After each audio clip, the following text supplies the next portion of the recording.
ஓம் ஹரஹர நம பார்வதி பதஜே ஹரஹர மகாதேவா. தென்னாருடைய சிவனே போற்றி, எந்நாட்டவர்க்கும் இறைவா போற்றி. வெற்றிவேல் முருகனுக்கு அரோகரா. சர்வத்திர கோவிந்த நாம சங்கீர்த்தனம். கோவிந்தா கோவிந்தா. சமஸ்த சத்குரு சாய்நாத் மகராஜ் கி ஜெய். பேரன்பு சார்ந்த எங்களுடையர்களுக்கு உங்களுடைய ஜோதிட ஆச்சாரியர் ஜோதிட குரு சிவஸ்ரீ டி சரவணமாணிக்க சிவாச்சாரியர், முதல்வர், காஞ்சி காமகோடி பீடம், வேத ஆகம பாடசாலை, சங்கரமடம், காஞ்சிபுரம். அடியனுடைய அலைபேசி எண் 9865098370. அடியனுடைய பணிவான வணக்கங்கள், நமஸ்காரங்கள், ஆசீர்வாதங்கள். காண இருக்கக்கூடிய இந்த பதிவு அப்படின்னு பார்த்தோம்னா, வார ராசி பலன்கள் அப்படிங்கிற தலைப்பில் 5/12/2022 முதல் 11/12/2022 வரைக்கும் இருக்கக்கூடிய தினங்களில் மேஷம், ரிஷபம், மிதுனம், கடகம், சிம்மம், கன்னி, துலாம், விருச்சிகம், தனுசு, மகரம், கும்பம், மீனம் ஆகிய இந்த 12 ராசிக்காரர்களுக்கும் இந்த வாரத்தில் நடக்கக்கூடிய நன்மை தீமைகள், சந்திராஷ்டம தினங்கள், வணங்க வேண்டிய தெய்வங்கள், அதிர்ஷ்ட எண்கள், அதிர்ஷ்ட திசைகள், அதுபோக இந்த வாரத்தில் வரக்கூடிய விசேஷ தினங்கள், இதெல்லாம் பற்றி தான் இந்த பதிவின் மூலமாக நாம் காண இருக்கின்றோம். பொதுவாக நம்ம பார்க்குறது அப்படிங்கிறது கோசார ரீதியான ஒரு பொதுப்படையான பலாபலன்கள் தான் 12 ராசிக்குமே. அதுபோக அவரவர்களுடைய சொந்த ஜாதகம் அப்படின்னு ஒன்று இருக்கும். நம்ம பிறந்த நேரத்தில் கிரகங்கள் எங்கே இருக்குது, அது எப்படி நமக்கு நன்மையை செய்யும், அப்படி அவரவர் இண்டிவிஜுவல் ஜாதகங்கிறதோ அந்த 12 கட்டங்கள் அவங்களுடைய வீடு. இப்போ நம்ம பார்க்குறது அப்படிங்கிறது கோசாரம் அப்படிங்கிறது ஒரு காம்பவுண்டு மாதிரி பொதுவான மிதனராசினா பல கோடி பேர் இருப்பான், அவனுக்கெல்லாம் பொதுவான பலன்கள். அப்போ இண்டிவிஜுவலாக நமக்கு மட்டும் அப்படிங்கிறது நமக்கு மட்டும்தான் இருக்கும். அது நம்ம சொந்த ஜாதகம் பார்த்தா தான் தெரிஞ்சுக்க முடியும். அப்படி சொந்த ஜாதகம் பார்த்து முழு பலன்களையும் தெரிந்து கொள்ளவே ஆசைப்படக்கூடிய நபர்களுக்கு என்னுடைய தொலைபேசின்னு சொல்லியிருக்கேன். 9865098370. இந்த எண்ணிற்கு தொடர்பு கொண்டு தாராளமாக நீங்கள் சொந்த ஜாதகம் பார்த்து பலன்களை தெரிந்து கொள்ளலாம். அதுபோக இந்த வார விசேஷங்கள் அப்படின்னு பார்த்தோம்னா, 5/12/2022 திங்கட்கிழமை சோமவார பிரதோஷம், பரணி தீபம் அன்றைய தினம். திங்கட்கிழமைங்கிறது சிவபெருமானுக்கு உகந்த நாள். அதே மாதிரி அன்றைய தினமே பிரதோஷம் அப்படிங்கிறது வர்றதுங்கிறதும் நன்மைகள் சற்று கூடுதலாக ஏற்படுத்தும். பொதுவாக திங்கட்கிழமை அன்னைக்கு விரதம் இருந்து சிவபெருமானை வழிபட்டு வந்தாலே பல நன்மைகள் கிடைக்கும் என்பது சாஸ்திரங்கள்லாம் சொல்லுது. அதே தினம் பிரதோஷமும் வர்றது. பிரதோஷம் அப்படிங்கிறது சிவபெருமானுக்கு உகந்த தினம். அதாவது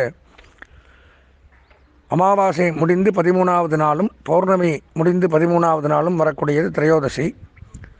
அந்த திரையோதசி திதி அப்படிங்கிறது பிரதோஷத்தை குறிக்கக்கூடியது. அன்றைய தினம் சோமவாரமும் சேர்ந்து வருவதனால் சிவபெருமானை வழிபட்டு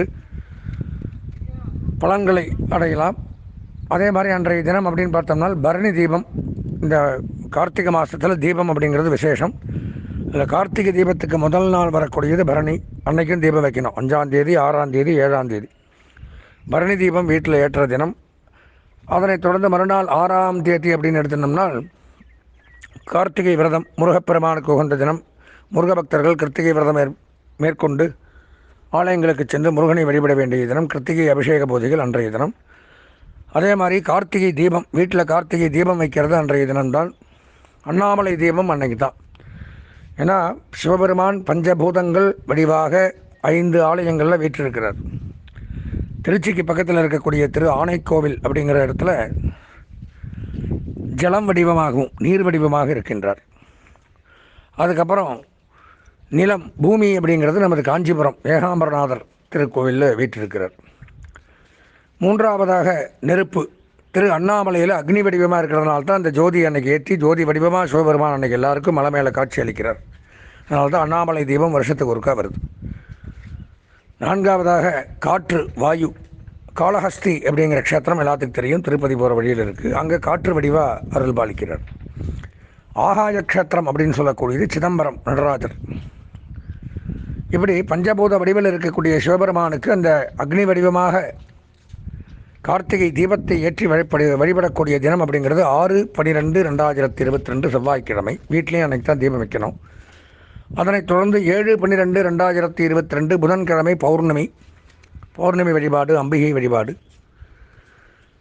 சர்வாலய தீபம். அனைத்து ஆலயங்கள்லேயும் அன்றைக்கி தீபம் ஏற்றுற தினம். அதனைத் தொடர்ந்து அன்றைய தினமே 7ஆம் தேதி தத்தாத்திரேயர் ஜெயந்தி.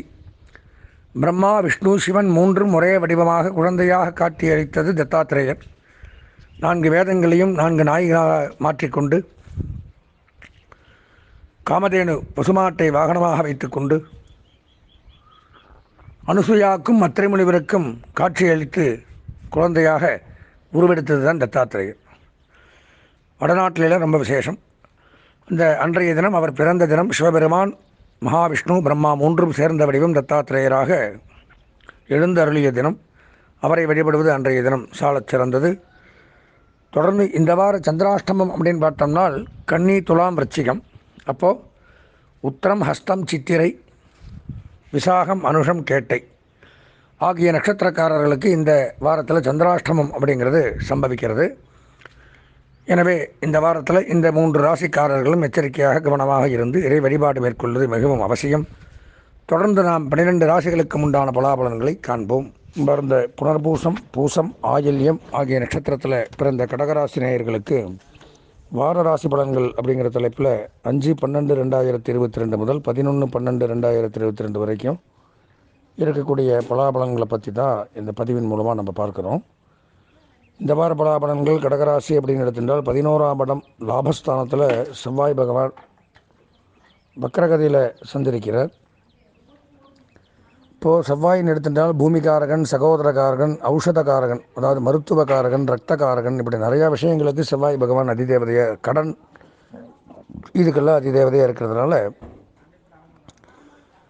அவர் வக்கரமாக இருக்கிறதுனால இதெல்லாம் நன்மைகள் செய்வார். பூமி வாங்கலாம், மனை வாங்கலாம், வீடு வாங்கலாம், வீடு கட்டலாம், வீடு கிரகப்பிரவேசம் பண்ணக்கூடிய அமைப்பு, வேளாண்மைத்துறை, விவசாயிகளுக்கு பெரும் செல்வம் ஏற்படுதல், கடன் தொல்லை நிவர்த்தியாகுதல், நிறைய கடன் இருந்ததுன்னா அதில் பாதி கடன் அடைக்கக்கூடிய ஒரு வாய்ப்புகள் இதெல்லாம் ஏற்படும். அதே மாதிரியே மருத்துவத்துறையில் விளங்கக்கூடியவர்கள், மருத்துவ கல்வி பயிலக்கூடியவர்கள், மருத்துவ மாணவர்கள், மருந்தகங்கள், லேப், இந்த மாதிரி ஆய்வகங்கள், மருந்து கூடங்கள் இதெல்லாம் வச்சு நடத்துகிறவங்க, மருந்து தயாரிக்கக்கூடிய கம்பெனிகள், மருத்துவர்கள், செவிலியர்கள், இவங்க எல்லாத்துக்குமே ஒரு சிறப்பானது ஒரு வாரம் அப்படின்னு சொல்லலாம். மின்சாரத்துறையில் பணிபுரியக்கூடியவர்களுக்கும் நன்மை சற்று கூடுதலாக கிடைக்கக்கூடிய அமைப்பு ஏற்படுது. சகோதரன் வழியில் ஏதாவது ஒரு பிரச்சனை, உடல்நிலை பாதிப்பு, கூட பிறந்தவர்களுக்கு உடல் பாதிப்பு, இரத்த விரயம், விபத்து, அறுவை சிகிச்சை இந்த மாதிரி நடக்கக்கூடிய அமைப்புங்கிறது உண்டாகுது. ரியல் எஸ்டேட், அகழ்வாராய்ச்சி, நெடுஞ்சாலை பணியாளர்கள், கட்டுமான பணியாளர்கள் இவர்களுக்கும் கூடுதல் நன்மை அப்படிங்கிறத எடுத்துக்கலாம். ராசிக்கு 10ஆம் இடம் தொழில் ஸ்தானம், ஜீவனஸ்தானம், கர்மஸ்தானத்தில் ராகு சஞ்சரிக்கிறார். அதுவும் நன்மை ஏற்படுத்தக்கூடிய விதத்தில் இருக்குது. சுய தொழில் லாபம், வெளிநாடு யோகம், வெளிநாட்டு செய்திகள் நன்மையை தரும். உயர்கல்வி, பத்திரப்பதிவு, வருவாய்த்துறை, வருமான வரித்துறை, மாவட்ட கருவூலங்கள் இதிலெல்லாம் பணிபுரியக்கூடியவர்களுக்கு சிறப்பானது ஒரு நன்மை அப்படிங்கிறது உண்டாகுது. ஏற்றுமதி இறக்குமதி தொழில் சிறப்பாக இருக்கும். 9ஆம் இடத்துல குரு சஞ்சரிக்கிறதுனால திருமண யோகம் ஏற்படும். தடைபட்டு வந்த திருமணங்கள் நிச்சயிக்கப்படும். சுப செலவுகள் வீட்டில் செய்யக்கூடிய வாய்ப்புகள் அதிகமாக காணப்படும். வம்சவர்த்தி ஏற்படும். குழந்தை இல்லாத தம்பதிகளுக்கு குழந்தை பாக்கியம் உண்டாகும். வாரிசின் மூலமாக மகிழ்ச்சிகள் அதிகரிக்கும். பொன், பொருள், ஆடை, ஆபரணங்கள், நகைகள், வீட்டுக்கு தேவையான பொருட்கள் வாங்குறது, எலக்ட்ரானிக் பொருட்கள், அழகு சாதன பொருட்கள், காஸ்மெட்டிக் பொருட்கள் இதெல்லாம் வாங்கலாம். இது சம்மந்தமான தொழில் பண்ணுறவங்க, பியூட்டி பார்லர் வச்சுருக்கிறவங்க, முடி திருத்தங்கள், உடற்பயிற்சி கூடங்கள், விளையாட்டு மைதானங்கள், ஃபேன்சி ஸ்டோர் இந்த மாதிரி வச்சுருக்கிறவங்களுக்கெல்லாம் கூடுதல் நன்மை அப்படிங்கிறத எடுத்துக்கலாம். 7ஆம் இடத்துல சனி சஞ்சரிக்கிறதுனால கணவன் மனைவிக்குள்ள கருத்து வேறுபாடுகள், வாய் தகராறுகள், வம்பு வழக்கு சண்டைகள் வரக்கூடிய வாய்ப்புகள் அதிகம். கணவனுக்கு உடல்நலம் பாதிப்பு, கால் சம்பந்தமான பிரச்சனைகள் இதெல்லாம் வரும்.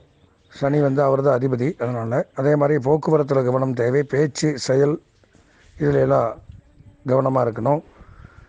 தொழிற்சாலைகள், ஃபேக்ட்ரி, ஃபவுண்ட்ரி, இண்டஸ்ட்ரீஸ், எண்ணெய் வித்துக்கள், தோல் சம்பந்தமான தொழில், வாகனம் சம்பந்தமான தொழில் பண்ணுறவங்களும் கவனமாக இருக்க வேண்டிய ஒரு வாரம்.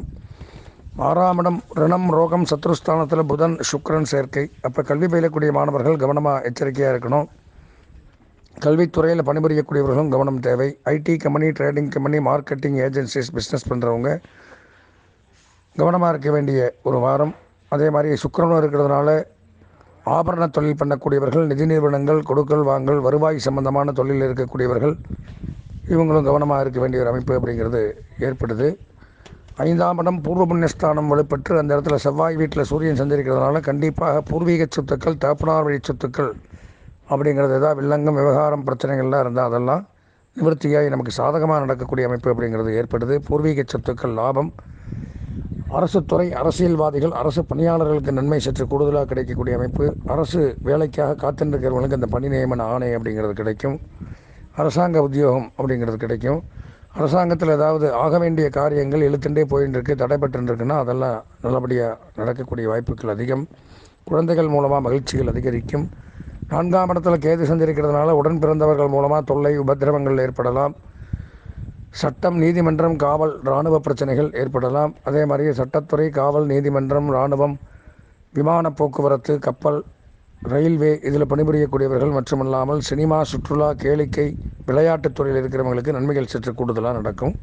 பொதுவாக அது கோச்சார ரீதியான பலன்கள் தான். அதுபோக அவர்கள் சொந்த ஜாதகத்தில் பலன்கள் மாறுபடும். இப்படி சொந்த ஜாதகம் பார்த்து பலன்கள் தெரிந்து கொள்ள விரும்புபவர்கள் என்னுடைய தொலைபேசி எண்ணான 9860598370 இந்த எண்ணிற்கு தொடர்பு கொண்டு தாராளமாக சொந்த ஜாதகத்தை பார்த்து பலன்களை தெரிந்து கொள்ளலாம்.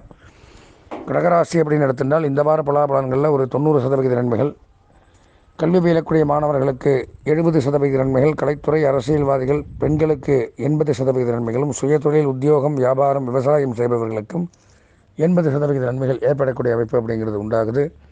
இந்த வாரம் அதிர்ஷ்டமான வண்ணம் கருநீலம், அனுகூலமான திசை மேற்கு, அதிர்ஷ்டமான எண் 7, வணங்க வேண்டிய தெய்வம் கருடாழ்வார். கருட பகவானை வணங்கி இந்த வாரத்தை இனிமையான வாரமாக மாற்றிக்கொள்ள ஆசீர்வதித்து விடைபெறுகின்றேன். நன்றி, வணக்கம். ஸ்ரீ குபேரன் டிவியை பார்த்தமைக்கு நன்றிகள். மேலும் இது போன்ற தகவல்களை தெரிந்து கொள்ள ஸ்ரீ குபேரன் டிவியை சப்ஸ்கிரைப் செய்யுங்கள். மறக்காமல் பெல் ஐக்கானை கிளிக் செய்யுங்கள்.